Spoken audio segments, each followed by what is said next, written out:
Good. Yeah, I just want to say, like, if you ever play against the Honda on this map, you have to be very worried about the invade on the very first siege camp, and every siege camp after that, pretty much, because you can just burrow and invade really easily. Oh my! Yeah. That there's no other words than I don't know what the fuck I was doing. So warm up slide. Yeah. Hey,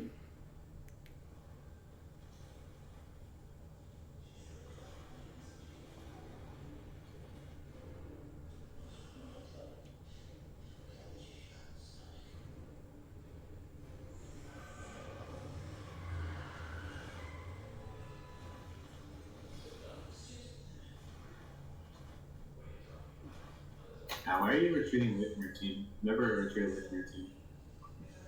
Just makes it a lot easier to chase you down. Oh my gosh, it's good thing you get off and stuff. It sounds good. And I don't know if it's something that might interest you, but like when I'm tanking, a lot of my early game is spent trying to fill out how effective my team is at killing the other tank. So like a lot of my early stuns, I'll blow them on the tank, and just to kind of get my team warmed up, following up that stun. Okay. I didn't think we. Well, actually, yeah. You know what? Like just kind of practice your stun confirm early game to kind of warm the team up, and you also want to know if your team can kill the tank, and like you need to have that confidence if it's an available option. So I think you kind of throw that pass at least, once a level tier, whenever you think they can do it. Right.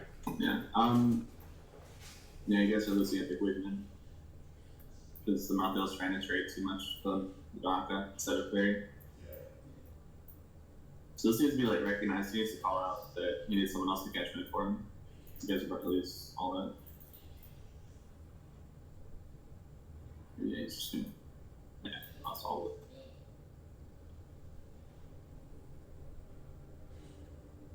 So Doc got it back. Mata, what are you doing? Mata, what are you doing? Do something. Yeah, Mata shrunk them out entirely. I guess he was waiting there to try to kill the Honka on rotation. I don't know why he thought that Honka would rotate that HP. But yeah, he could have just cleared that and then cleared this and then forced them to lose weight and maybe even gotten up effective. Although I doubt it. Like I think the Honka would have just given up XP. But that's still like that actually put you guys ahead. Because right now they are ahead because they got the extra min wave. I like this though. Like if you're against a global, like general rule of thumb, if you're against a global on this map, if you're the solo laner, you want to contest their point instead of your own point. Because if you guys just trade points, and the global's gonna go bottom and close the fight before you get there. Whereas if you go to their side, then they have to make a choice of whether to contest you for theirs, or to give up both of these top points just to influence the fight. So it's just really good to try to contest their point if you're facing a global. The heals. Or heals. You guys are just being really poked. Okay, good slide on Murda. I wouldn't boop him. I really think that sounds need to go down on the Joe there going to kill him. Yeah, he's getting really low here.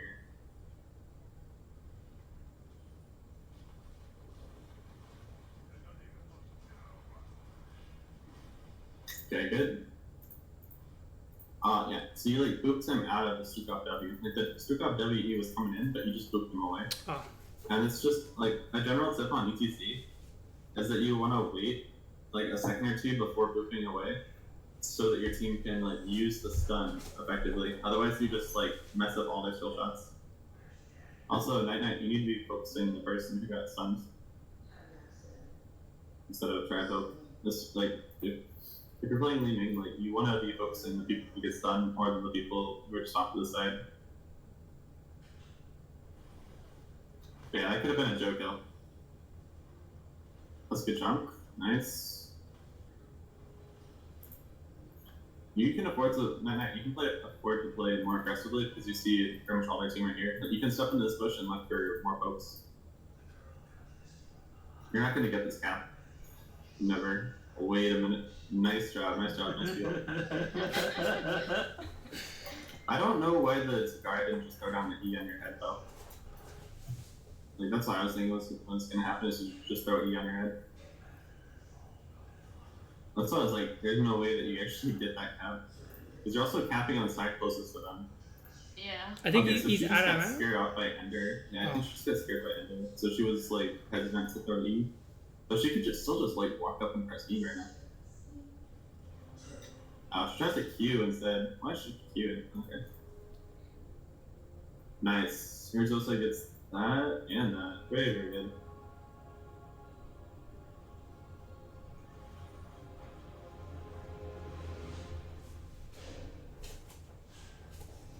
Oof. Oh, not things. Nice. Good job recognizing when you need to get out.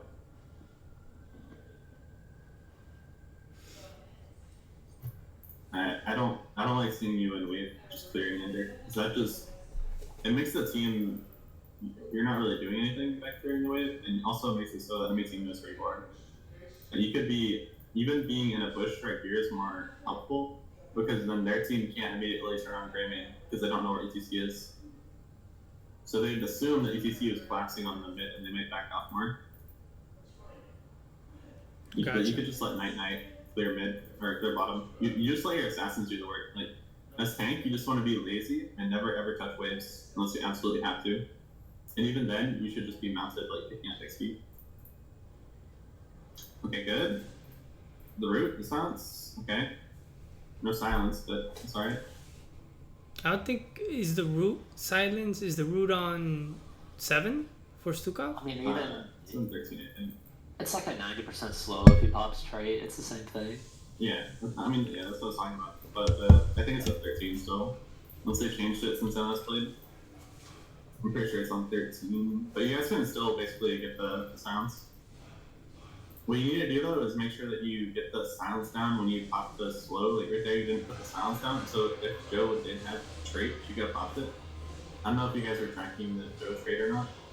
I'm assuming you were, and that's why you went on there. No. But even if she has trait, you can kill her as long as you get the silence down immediately after the stun comes in.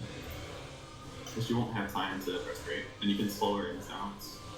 And then realistically, after the silence comes down, the slow comes down, UTC will wait for as soon as Joe looks like she's about to get out of it, and then like W and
Oh shit! I'm muted. My bad. I'm here talking and fucking mute. that. So I'm like, yeah, my bad. I see it. Yeah. Yeah, so just you want to immediately just peel back to the team, make sure they're all safe, and then here's also I can just screw over the knockout. My okay, nice. Good, Ruffy's gonna get on the Maya. Okay, he's out. Just kill the Donna now. Yeah. Oh, close. They got the cap. That's just unfortunate. You want to cut your losses. It all But happened yeah, with a Ming was miss. just a bit too far up there, and so was Stukov. And you kind of just left them there. So it's unfortunate on all parts.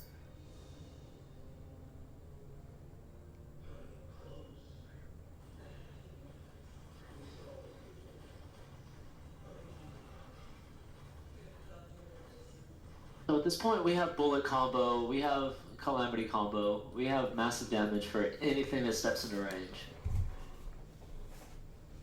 Mm-hmm. I still just generally don't like how you're playing solo. Like Arizona says, just playing solo to bully the Haka, but he doesn't. It doesn't really matter if he bullies the Haka because the Haka can still big and impact this fight.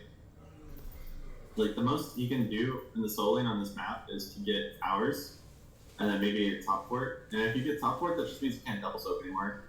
If you're in double soaking, then you're not winning the game, basically, as the top laner. You pretty much never want to get this siege camp because it wastes so much time that you could just be getting waves and like wave And looking for rotations to the yeah, and looking for fight. rotations to bottom lane fight.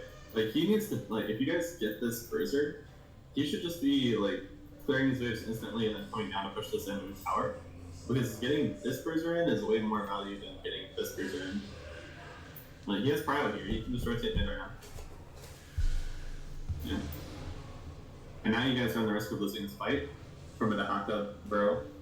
Which Malthael can't interrupt, by the way. There's no way for him to interrupt it. Okay. Get disengaged by Stukov. But yeah, that's just kind of missed opportunities. The levels are still even when they should be much less even.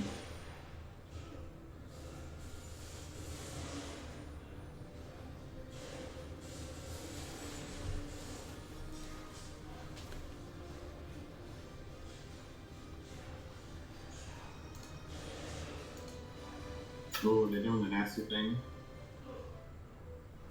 Good shot, good shot.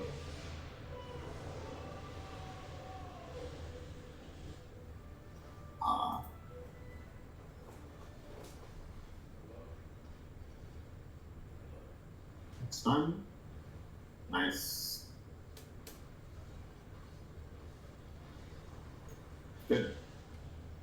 You know, I don't know why the Haka didn't, bro. You had to dig the whole time.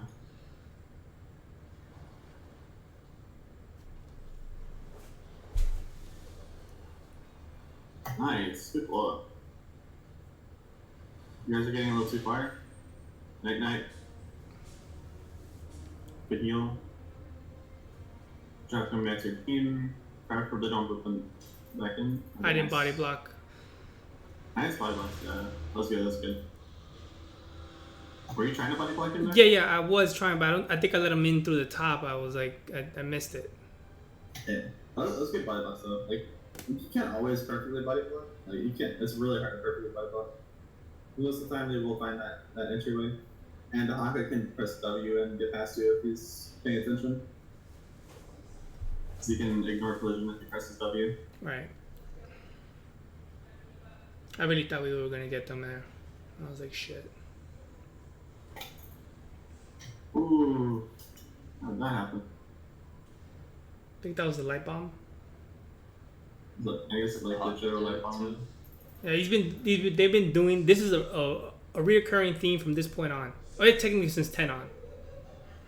Yeah, like at the very start of the game, I said that you guys need to be careful of any sort of camp invades. Like, so every time that this siege camp is up, your Malthael needs to be coming. He's just trying to clear his last 2 minutes that they don't matter.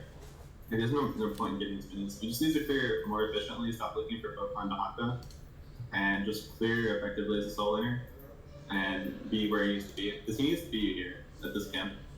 If you guys ever want to do your siege camp, he needs to be there. Because they have the tools to just invade it every single time. So it's a stun. Yeah, into another stun. That's Stukov. Yeah. Good try, Damash, but it's a draw. I'm sure I interrupted me. Because against that team, you should be able to get some good mashes off. There's not that many interrupts. It's just Ma, Light Bomb, and Joe Stuns. Okay, yeah, so that's the stun was kind of troll. You should be trying to stun backline from following up with all this damage. Stun on Joe doesn't really do anything for your team. And you have Daka coming in, so. He almost got the Mayav. I mean, yeah, it's my no. But like that's like if you went right here for the stun, Yeah. that would have been more money. Gotcha. And it also stops you from getting completely demolished by all the AoE that they're putting in that choke. Yeah. That's just an OL. Bad macro from you guys in Malthael. You just need to like do the comp better. So like one of Ibiza's questions was like, am I getting to the fight right on time, too early, too late? I'm missing opportunities to give you guys an advantage on 5v4. So the answer to that question is yes, because totally, yeah. Because he's trying to fight the Haka too much, and he keeps on going for the top siege when it's just a total gimmick play, a bait on this map. He's lost like 50 mid waves by now from doing random stuff top, and he's not like rotating to the team to force on objectives or to force on the siege camps, which are really important on this map. So you guys just need to like change your focus on this map. If you guys want to see like people are really good at playing this map, then like the other team that I'm coaching, you're gonna Divine. Like I've been working on I worked on Towers with them a bunch because they used to go against a bunch of people apparently in Dip C, like it was Clouded Minds, I think. Like a bunch of people started abusing the Zul strats on this map, where you just have a double soaking Zul, and it makes the game extremely difficult. So I decided to teach Region Divine how to play this map in a 1-3-1 style, where they have like a roamer to constantly harass the double soaker, and basically make the Zul irrelevant because he can't soak 2 lanes at once and deal with bottom. So if you guys ever want to like look at what good some good Towers of Doom looks like, that's more close to your level than say like the whatever the pro scene is right now. Yeah. Then you guys could like look up for Region Divine videos on Twitch or something, because they're like casted in just this past season. My other teams, we play a Nubrak Kerrigan here, and we clear bottom, and then we go gank the double soaker every time he shows up mid, and then we repeat. Yeah. Especially if it's like a gankable double soaker. Yeah, and that can be good too. Like honestly, So like, either or, like it's good to punish the double soaker on this map. But the thing is, like your mouth really is double soaking, which is kind of a problem. I think he's good as long as he stops doing that top camp so often. Yeah, stop doing top camp. Stop trying to top camp before. Yeah, stop taking top camp. Stop trying to trade with the Haka and just get more mid soak.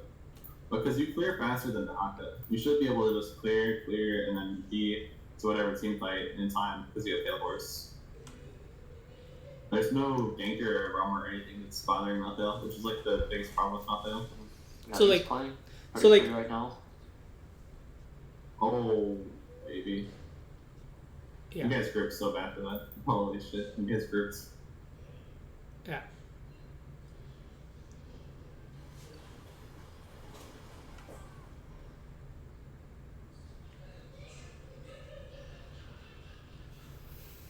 Can we go back to that fight at that bottom tower?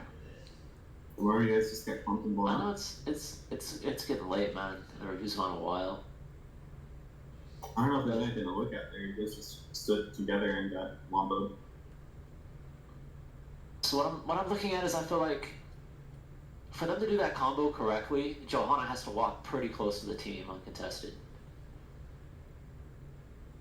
Not necessarily. Light Bomb's got her falling sword's got pretty far range. Like she could do that from a mile away if you guys are like that. Wait, where the heck is it?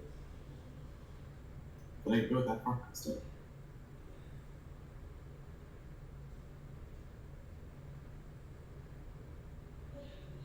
Where is it? I think I just went past it. Oh, okay, no big deal. I mean, I think I went way back behind it. I think it happens over here somewhere. Okay. This is our pause in the stove fight there. Mm.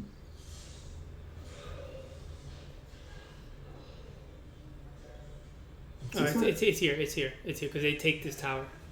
No. So far. Oh well.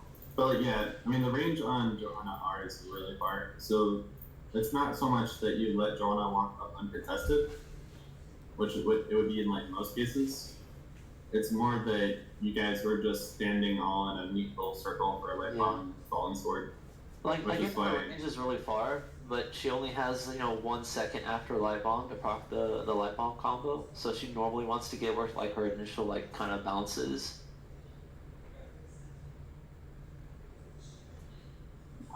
What do you mean? Like, I mean, the light bomb combo is pretty instant if she just has light bomb on her and then like R's over you.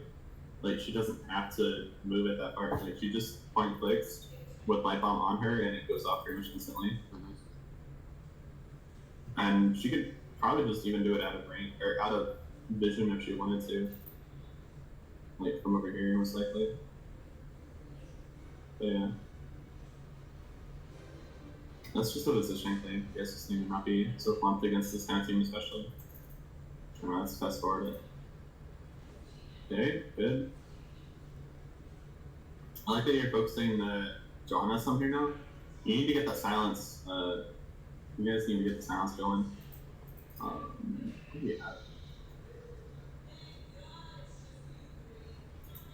Hungers. How? It's like the worst 13 in the game. It's not. Range isn't.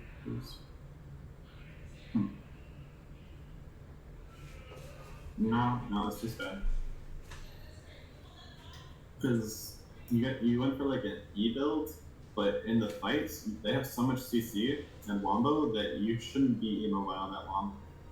Like there's no way that you're gonna get a full channel E off, which is the only way Hunger is value. I wonder if this is like a misclick on the tower or something. Because in order to get like really good kill pressure on the Joe, you need to have like root here. What other abilities available other than root in that one? You can go AoE, pop and pustules. Yeah, pop and pustules is the other I think you normally go that one. The AoE pop. Yeah. Nah, that's not the good one. Root is 90% of the chance. 90% of the time you want to go root. Like pop is like I like pop. I liked it a lot more when you could do pop and the root. So that was super fun. And I think the pop is really fun, and I enjoyed doing it because you can kind of solo carry fights sometimes with it. But in competitive, it's much more valuable to be able to get a pick onto a target and not let them move out of your combo. So that's why, because like, so say you got a pop and pustules on, you slow their whole team. So what?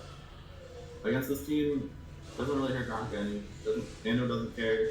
Cigar is still throwing shit at you from 5 miles away. Maya has a dash, so she doesn't even care about getting slowed. And Johanna has an unstoppable. So like, that can be the point of going pop and pustules. Whereas you could go root and then confirm a kill onto Johanna or Maya. Like, there's just no comparison. I mean, you definitely go. You don't go whatever this is, where you have to channel your E for a very long time in order to get any value.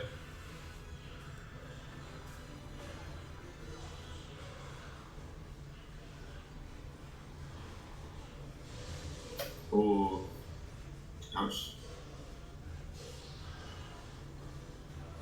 That's just approach. Oh god, what the hell? Right. The bright side, you have Li Ming, so you can poke this down eventually. So it's not like a lost cause, which you have with some comps where you can't even poke down the bottom tower, so you're just stuck. Good job.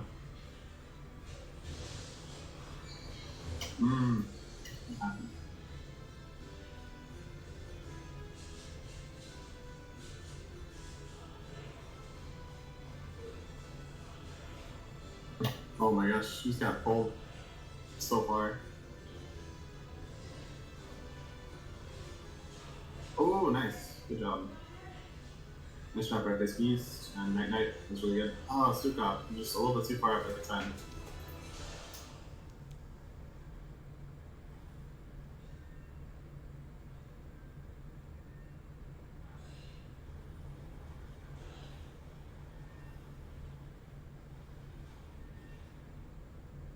This is game. They take 2. Yeah, it's not really anything you do. Yep. Yeah, it's just kind of sloppy. Like the positioning, you guys need to get better. Like not being so grouped by each other. The tank and the off lane should never be standing near the DPS, and the healer should never be standing near the tank and the off lane. You can kind of make an argument to have the healer close to the DPS, but they should honestly be like even more like far from the DPS. Like I'd rather have them like in the very far back. But yeah, it's kind of up to everyone to work on this, to where everyone is like remaining conscious of how close they're getting to the other allied champions or heroes, because that's just like one of the greatest killers in these low division games where everyone wants to run wombo combo because they know that every team doesn't have good positioning and they can just punish grouping. Gotcha. So, Right. It would be nice if the soul winner was here, because then I could actually tell him how to fix his powers macro, but I guess we'll just have to do that another time. Yeah, he did have like another question. It's like, do you recommend that he take another hero with a better initiation than currently picked on that map? Like I don't think your problem is initiation on that, because you have Sukov / UTC. I don't think you really need to initiate on them. They're the initiators from this part. You could go Blaze against that team maybe, and that'd be pretty nice as well. But the biggest issue is you guys just really screwed over macro. There's way too many times where the Malthael was just pushing top instead of catching mid waves, and he was doing like top camp instead of catching mid waves, and he was not like getting to your camp when it was up, which gave Nahaka the ability to just dig in and like get easy 5v4s. I feel like we also weren't executing our combo. Yeah, I mean, like, I feel like if we landed our combo like a few more times that game, we might win it. And I think we did it once. If that. I didn't see. I saw like I think I saw it once, but I didn't see you guys really combo the ETC into the Stukov very well. That's just something like the Stukov needs to be working on getting that silence down as soon as possible after the W. And you as an ETC need to work on not pressing W immediately after sliding, because then that screws over everyone's skill shots. And that kind of leads to your team to sort of mistrust you, to where they don't even want to like follow up on your engages. Like for example, Night might think, why would I try to follow up on the ETC slide if he's just gonna boop him out of my combo? I might as well just keep on throwing orbs and stuff at the back lane, you know? Gotcha. It's a mistrust thing on both sides. Like if NT's sliding stuff, he doesn't see it confirm, he's not gonna be confident in the next slide he sees. It's an eventual potential play. Yeah, I mean, yeah, exactly. I feel like that game was super winnable even with our bad positioning. If we landed slide into bullet the calamity combo like three more times, I think we got it. I think we did that combo without the Stukov stuff maybe twice the entire game. And it's not that hard a combo. Yeah, it really isn't. You guys just need to be conscious of it and try to be telling each other, hey, we need to pull this combo off, you know? Like, we need to just get this up. It's not that hard to do. And I'd recommend, like, just in, like, I don't know, in your regular practices or whatever, just, like, practice comps where you have to be comboing your abilities together with each other just to build up trust. So play tanks like UTC, play stuff like Kerrigan, like what you normally do, and then if you play stuff like Li Ming and stuff like that, that's really basically cooldown reliant. I want you to like practice holding your cooldowns for the engages from the tank, and the tank to be letting you know when they're engaging. That way, you guys can start to work on the whole synergy of like this person uses that ability, then I use my ability, and the other person uses theirs, then the person's done.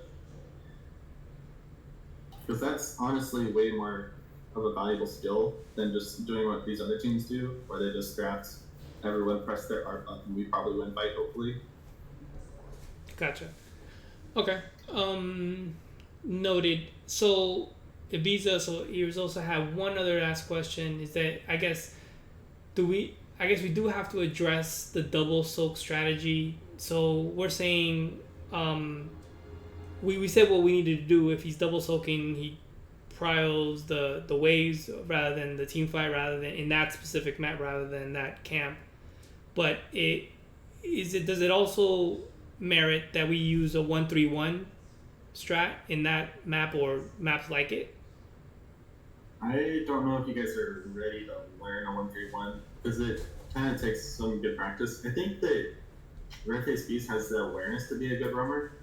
So I think if you guys wanted to try that sometime down the line, I think that if Red Face Beast wants to play some like roaming heroes and you guys are comfortable with trying out the 1-3-1, I'm fine with telling you guys how to do it.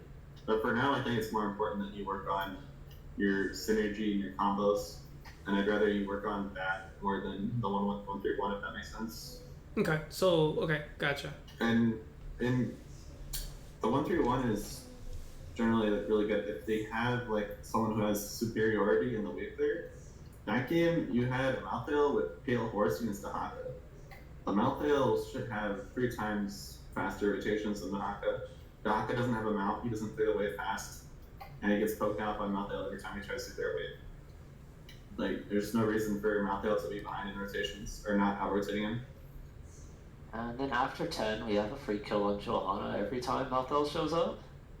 Yeah, and yeah, Malthael just needs to be, I don't know, maybe if he's on spot sometime, I can just show him in game what I want him to do on the map. But yeah, just let me know. If any of you guys are on and you guys want to play with me or something, just DM me or something. I might be around. Yeah, for sure, definitely. We'll get something set up for that. I think we have. Do you guys have any sort of regular practice schedule or no? Night. I think it always depends, but usually like Wednesday or Thursday. It's Wednesday or Thursday. Okay. Yeah. No.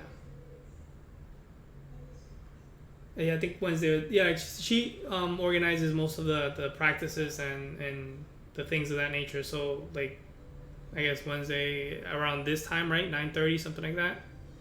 Yeah, it's just that like I usually like to just pop into my team's practices sometimes and see what they're doing, and just spectate it if I have free time.